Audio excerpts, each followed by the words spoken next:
So, picture a fruit-bearing plant. Let's just say it's an orange. A monkey snacks on it, takes a dump, and boom. A sprout pops up. Where exactly is this happening? Well, since the monkey is alive enough to be pooping, it's clearly a survivable spot, right? The temp is chill.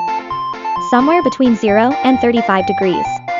There's water nearby, and usually, the hotter the place, the more rain it gets. Basically, for the orange, the vibes are immaculate.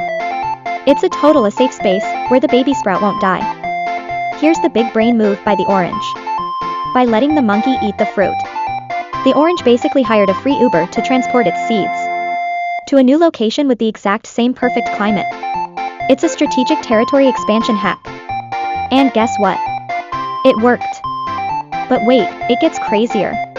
Inside an omnivore's stomach, it is absolute chaos. It's a mashup of chewed up tissues and biological info from all kinds of creatures. It's like a biological remix station, where there are tons of chances for some wild, unexpected mutations or weird evolutionary glitches to happen. Honestly, the whole system is so well designed it's kind of scary. Like, who even wrote the code for this? The mystery is real, fam. Next up, let's talk about small animals that hang out in groups, like sparrows or schools of tiny fish. You know how when you get close, they all just whoosh, scatter instantly? It's like an explosion. So, what's actually happening there? Is there a leader shouting, "Yo! Run for it"? Nope. Did every single one of them spot the enemy at the exact same time? Impossible. There's a distance gap. So the lag would make that physically impossible. Here's the truth.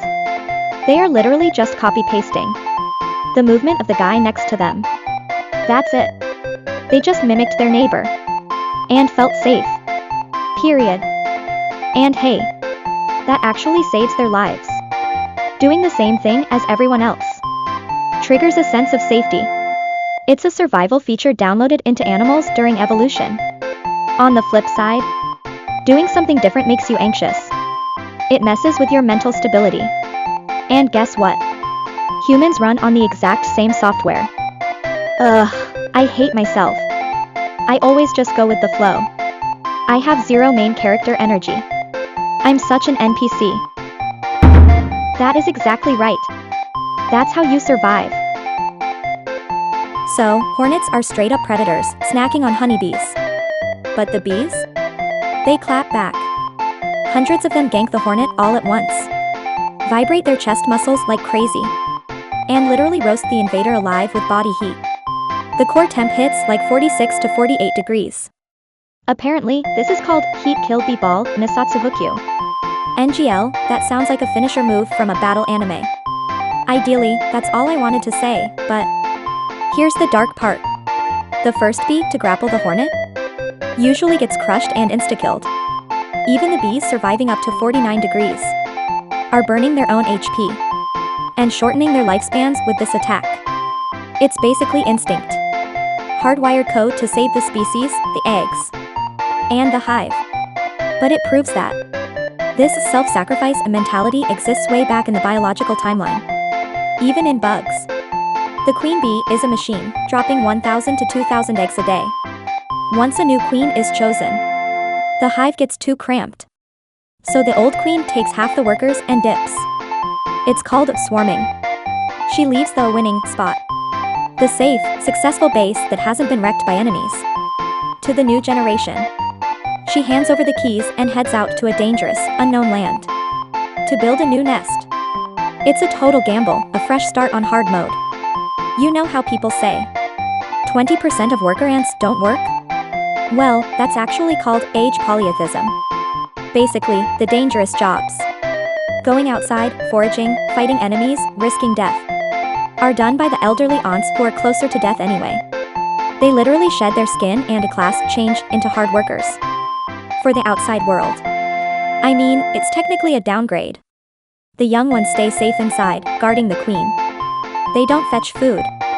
They just camp. But next year, it's their turn to go outside. The colony keeps that 20% in reserve to avoid a total party wipe. It's brutally rational. By the way, all those worker bees and ants? All females. Males are like 10% of the population. And they do absolutely nothing. They are born for one job: to fertilize the female during mating season. That's it. They just vibe, have no other purpose. And when autumn comes, they get yeeted out of the hive to starve. Same with deer. The males are deadbeats. They show up during mating season, get the females pregnant, and do zero work. In winter, they just eat dead leaves or whatever. The herd is basically single moms and kids helping each other out. Once a male grows up, he gets kicked out to roam around and play until a wolf eats him. Even the Lion King? He's not really the CEO.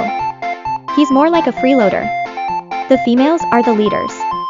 They plan the hunts, they run the pride. Cats are the same. Females protect the turf. Males just wander around aimlessly. The females are the real MVPs. Surviving, raising kids, feeding the fam, fighting enemies. The males? They just exist to avoid inbreeding. It's like they were given a convenient role just for the females' benefit. Honestly. Outside of family bonds, their presence is super thin. Once their usefulness expires, or the female doesn't need them, boom, abandoned. Savage. We talk about alpha male dominance. Winners taking all the wealth and distributing it based on hierarchy. Sure, males fight each other with extreme violence to destroy the competition. But usually, the reason is to win over a female, right? Even if they don't realize it. Maybe the females learned how to game the system. If the females are the ones making the males fight to protect their own territory, then, when it comes to human wars, who is actually pulling the strings? The men or the women? Now, here's a question. Did that mama sunfish feel motherly love for 300 million individual eggs? No shot. Impossible. Mammals and birds chose the quality over quantity I build. We are literally designed to be helicopter parents. Instead of playing the numbers game RNG, we chose to lower the death rate.